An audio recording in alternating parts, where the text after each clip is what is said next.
प्रिय विद्यार्थियों, इस वीडियो में हम समझेंगे कि अव्ययी भाव समास क्या होता है। पिछले वीडियो में मैंने आपको बताया था कि समास किसे कहते हैं, समास के कितने प्रकार होते हैं और इन समासों की पहचान के लिए मैंने आपको संक्षिप्त में बताया था।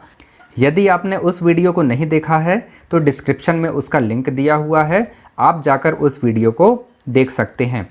अब हम शुरू करते हैं समास के प्रकारों के बारे में। सबसे पहले हम समझेंगे कि अव्ययी भाव समास क्या होता है।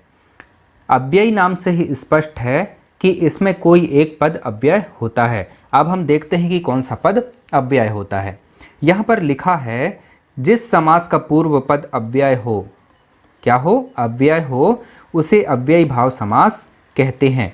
यहाँ पर आपको ध्यान रखना है कि अव्ययी भाव समास में पूर्व पद अव्यय होता है और यही पद प्रधान होता है। ठीक है, जिस समास का पूर्व पद अव्यय हो उसे अव्ययी भाव समास कहते हैं और इसमें पूर्व पद ही प्रधान रहता है। अब यहाँ पर एक शब्द आया है अव्यय, हम इसको संक्षिप्त में समझते हैं कि अव्यय किसे कहते हैं। देखिए, अव्यय किसी भी भाषा के ऐसे शब्द होते हैं जिनके रूप में लिंग, वचन, पुरुष, कारक, काल इत्यादि के कारण कोई विकार या परिवर्तन उत्पन्न नहीं होता। ऐसे शब्द हर स्थिति में अपने मूल रूप में बने रहते हैं और अव्यय का शाब्दिक अर्थ होता है जो व्यय न हो, अर्थात जो परिवर्तित न हो।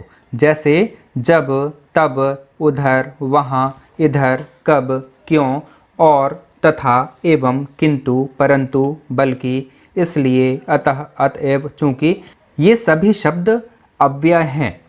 अव्यय के बारे में हम विस्तार से अलग वीडियो में पढ़ेंगे। अब हम देखते हैं कि अव्ययी भाव समास की पहचान हम कैसे कर सकते हैं। यहाँ पर लिखा है इस समास में प्रथम पद प्रायः आ, प्रति, भर, यथा, यावत, हर, अनु आदि शब्द होते हैं। यदि कहीं समास में प्रथम पद ये शब्द हों तो निश्चित रूप से वहाँ पर अव्ययी भाव समास होता है। अब हम अव्ययी भाव समास के कुछ उदाहरण देखते हैं। प्रति यहाँ पर पूर्व पद है और यह प्रति अव्यय है। उत्तर पद यदि इसमें दिन हो तो इसका समास या समस्त पद जो बनता है वह प्रतिदिन बनता है और इसका विग्रह होता है प्रत्येक दिन अर्थात हर दिन। यहाँ पर आ है जो कि पूर्व पद है और यह अव्यय है। उत्तर पद जन्म है, इसका जब समास या समस्त पद हम करते हैं, समस्त पद के रूप में इसको लिखते हैं तो इसे आजन्म लिखते हैं और इसका विग्रह होता है जन्म से लेकर। अगला उदाहरण है पूर्व पद यहाँ पर यथा है और उत्तर पद यहाँ पर संभव है। जब इसको समास के रूप में या समस्त पद के रूप में लिखते हैं तो यह यथा संभव होता है और इसका जब विग्रह करते हैं तो यह होता है जैसा भी संभव हो। अगला उदाहरण है हाथ, हाथ। यहाँ पर पूर्व पद हाथ है और उत्तर पद भी हाथ ही है। जब इसको समास के रूप में हम लिखते हैं तो हाथों हाथ यह होता है और जब विग्रह करते हैं तो हाथ ही हाथ में हम ऐसा लिखते या बोलते हैं। अगला उदाहरण है भर, पेट।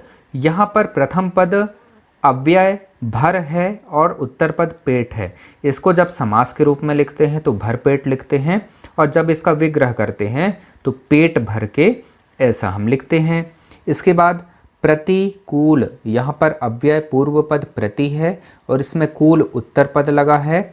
जब इसको समास के रूप में लिखते हैं तो प्रतिकूल लिखते हैं और विग्रह जब करते हैं तो अनुकूलता के विरुद्ध ऐसा हम लिखते या बोलते हैं। अगला उदाहरण है अनुरूप। यहाँ पर अनु अव्यय है और उत्तर पद रूप है। जब इसको समास के रूप में हम लिखते हैं तो अनुरूप लिखते हैं और जब इसका विग्रह करते हैं तो रूप के अनुसार ऐसा लिखते हैं। तो छात्रों, इस वीडियो में हमने समझा कि अव्ययी भाव समास किसे कहते हैं। संक्षिप्त में आपको पुनः बता देता हूँ कि जिस समास का पूर्व पद अव्यय होता है उसे अव्ययी भाव समास कहते हैं और इस समास में अर्थात अव्ययी भाव समास में पूर्व पद अर्थात प्रथम पद ही प्रधान होता है। अगले वीडियोज़ में हम समास के अन्य प्रकारों के बारे में सीखेंगे। जय हिंद।